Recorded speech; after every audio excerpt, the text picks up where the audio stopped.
ఈ మధ్య శరణు అంటూ బీజేపీతో పొత్తులు కుదుర్చుకోవడానికి చంద్రబాబు నాయుడు ఢిల్లీకి వెళ్ళినప్పుడు ఎల్లో మీడియా మొత్తం ఒకటే రచ్చ. చంద్రబాబు నాయుడు రాష్ట్ర ప్రయోజనాల కోసమే ఢిల్లీకి వెళ్లారని, రాష్ట్ర హితం కోసం కాస్త తగ్గి అయినా బీజేపీతో పొత్తు పెట్టుకోవాలన్నది ఆయన ఉద్దేశమని, మరో పచ్చపత్రిక హద్దులన్నీ దాటేసి నారావారు గెలవడం రాష్ట్రానికి చారిత్రక అవసరమని కథనాలు వండివార్చింది. ఒకటి మాత్రం నిజం, జనం నవ్విపోతారన్న సిగ్గు బాబుకు, ఆయన మీడియాకు కాస్తైనా లేదు. ఎన్ని పనికిమాలిన పనులు చేసినా, ఎన్ని అపవిత్ర పొత్తులు పెట్టుకున్నా ప్రజాస్వామ్యం పరిరక్షణ కోసమేనని, రాష్ట్ర ప్రయోజనాల కోసమేనని జనాన్ని నమ్మించడానికి బాబు, ఆయన ముఠ నిస్సిగ్గుగా ప్రయత్నిస్తున్నారంటే ఎవరినైనా మేనేజ్ చేయగలమన్న వీళ్ళ తెంపరితనమే కారణమనుకోవాలి. కానీ నీచపు ఎత్తుగడల్లో వేరెవ్వరికీ సాధ్యం కాని చారిత్రక ట్రాక్ రికార్డ్ చంద్రబాబు నాయుడుకుంది. ఎందుకంటే ఆయన ఇప్పటిదాకా భారతీయ జనతా పార్టీతో 2 సార్లు కలిశారు, 2 సార్లు విడిపోయారు, మళ్ళీ 3వసారి కలవడానికి కాళ్లబేరంతో సహా అన్ని ప్రయత్నాలు చేస్తున్నారు. ఇప్పుడు జనసేన పార్టీ అధినేత పవన్ కళ్యాణ్తోనూ ఇలాంటి బంధమే. 2014లో కలిశారు, 2019లో విడిపోయారు, మళ్ళీ ఇప్పుడు కలిసిపోయారు. ఆఖరికి తన జన్మ విరోధి కాంగ్రెస్తోనూ 2019 తెలంగాణ ఎన్నికల్లో ప్రత్యక్ష పొత్తు పెట్టేసుకున్నారు. ఈసారి మాత్రం తెలంగాణతో పాటు ఏపీలోనూ పరోక్ష పొత్తుతో లాగిస్తున్నారు. ఇవన్నీ చూస్తే ఎవరికైనా అధికారం కోసం మరీ ఇంతలా దిగజారిపోవాలా అనిపించక మానదు. కానీ బాబు పెంచి పోషిస్తున్న ఎల్లో మీడియా మాత్రం దీన్ని మరో కోణంలో చూపించడానికి ప్రయత్నిస్తోంది. ఇప్పటికిప్పుడు బాబు చేసిన ఇలాంటి దిగజారుడు పనులన్నింటికీ రాష్ట్ర ప్రయోజనాల కోసమే అనే ముసుగు వేస్తోంది. ప్రజాస్వామ్యం కోసం, రాష్ట్ర హితం కోసం తప్పనిసరి పరిస్థితుల్లో బాబు ఇవన్నీ చేస్తున్నారనే కలరివ్వడానికి ప్రయత్నిస్తోంది. బాబు కూడా రాష్ట్ర ప్రయోజనాల కోసమే బీజేపీతో కలిసే ప్రయత్నం చేస్తున్నట్లుగా పార్టీ నేతల సమావేశంలో చెప్పుకొచ్చారు. ఇక 40 ఏళ్ల రాజకీయ జీవితంలో తన సొంత ప్రయోజనం కోసం తీసుకున్న నిర్ణయాలన్నింటినీ ఆయన రాష్ట్రం కోసం, ప్రజల కోసమే తీసుకున్న నిర్ణయాలుగా వివరించే ప్రయత్నాన్ని చూసి పార్టీ నేతలే నివ్వెరపోవాల్సి వచ్చిందని సమాచారం. ఇక కాంగ్రెస్ పార్టీతో రాజకీయ జీవితాన్ని మొదలుపెట్టిన చంద్రబాబు ఆ పార్టీ ఓడిపోవడంతో దానికి బద్ధ శత్రువు అయిన తెలుగుదేశం పార్టీలో చేరిపోయారు. అల్లుడు కాబట్టి చేర్చుకోవాల్సి వచ్చింది నాటి తెలుగుదేశం అధిపతి ఎన్టీఆర్కు.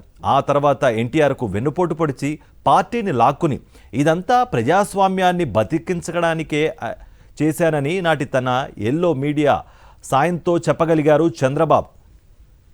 ఇక నిజాలు అందరికీ తెలిసినా ఇప్పటికీ అదే అబద్ధాన్ని పదే పదే చెబుతూ ఉంటారు చంద్రబాబు. ఆ రోజు ప్రజాస్వామ్యాన్ని కాపాడడానికే అలా చేయాల్సి వచ్చిందంటారు. తన చెంచాలతో చెప్పిస్తూ ఉంటారు కూడా.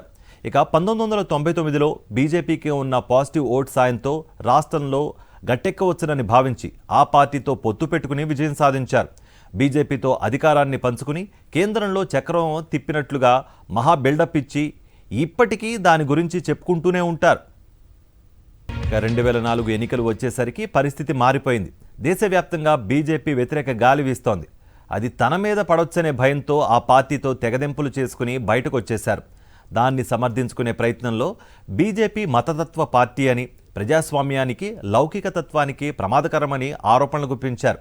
మతతత్వ బీజేపీతో పొత్తు పెట్టుకుని తప్పు చేశానని పశ్చాత్తాపం నటించారు. విచిత్రం ఏంటంటే రాష్ట్రాన్ని విభజించాలని కోరుతున్న టీఆర్ఎస్తో 2009 ఎన్నికల్లో పొత్తు పెట్టుకున్నారు.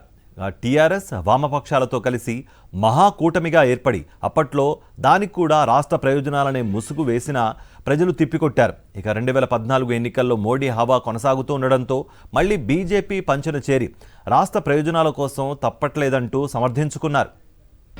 అప్పుడు కూడా కేంద్రంలోనూ రాష్ట్రంలోనూ అధికారాన్ని పంచుకుని రాష్ట్రంలో చెలరేగిపోయారు. దోచుకో పంచుకో తినుకో అనే రీతిలో సహజ వనరులన్నింటినీ కొల్లగొట్టేశారు.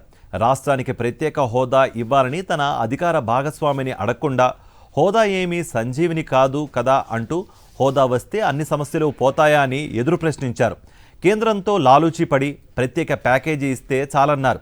పోలవరాన్ని కేంద్రం నిర్మిస్తానని చెప్పినా కమిషన్ల కోసం ఆ బాధ్యత తమకే ఇవ్వాలని పట్టుబట్టారు. బాబు కమిషన్లో యావను అర్థం చేసుకున్న బీజేపీ ప్రత్యేక ప్యాకేజీ పేరిట డబ్బు మూటలు పంపి చేతులు దులిపేసుకుంది, హోదాను పక్కన పెట్టేసింది.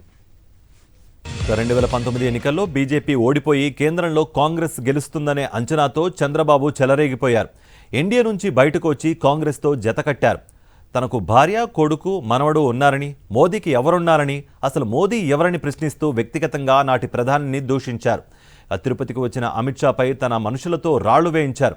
అంతేకాదు నాడు ప్రతిపక్ష నేతగా ఉన్న వైఎస్ జగన్మోహన్ రెడ్డి ప్రత్యేక హోదా కోసం ఉద్యమించడంతో తాను కూడా హోదా డిమాండ్ ఎత్తుకున్నారు. ప్యాకేజీకి అంగీకరించిన నోటితోనే హోదా కావాలి ఎలా అడుగుతారని జనం ప్రశ్నించినా అదంతా రాష్ట్ర ప్రయోజనాల కోసమే చేశానంటూ నాలుక మడతేశారు. ఆ ఎన్నికల్లో ఓడిపోయాక మళ్ళీ బీజేపీ ప్రాపకం కోసం పాకులాడి తొలుత తన పార్టీలో అనుయాయులు కొందరిని ఆ పార్టీలోకి పంపించారు. వారి సాయంతో ఇప్పుడు బీజేపీ అగ్రనేతల కాళ్లా వేళ్లా పడి ఎలాగైనా ఆ పార్టీతో కలవడానికి ప్రయత్నాలు చేస్తున్నారు. ఇదంతా రాష్ట్ర ప్రయోజనాల కోసమే అని చెప్తున్నారు. చంద్రబాబువి ఎంత దుర్మార్గపు పనులో దాన్ని ఎల్లో మీడియా ఎలా కవర్ చేస్తుందో తెలియడానికి మద్య నిషేధాన్ని చక్కని ఉదాహరణగా చెప్పుకోవచ్చు. 1994లో అధికారంలోకి వచ్చాక నాటి ముఖ్యమంత్రి ఎన్టీఆర్ తన మాట ప్రకారం 1995 జూన్ నుంచి సంపూర్ణ మద్య నిషేధాన్ని అమల్లోకి తీసుకొచ్చారు.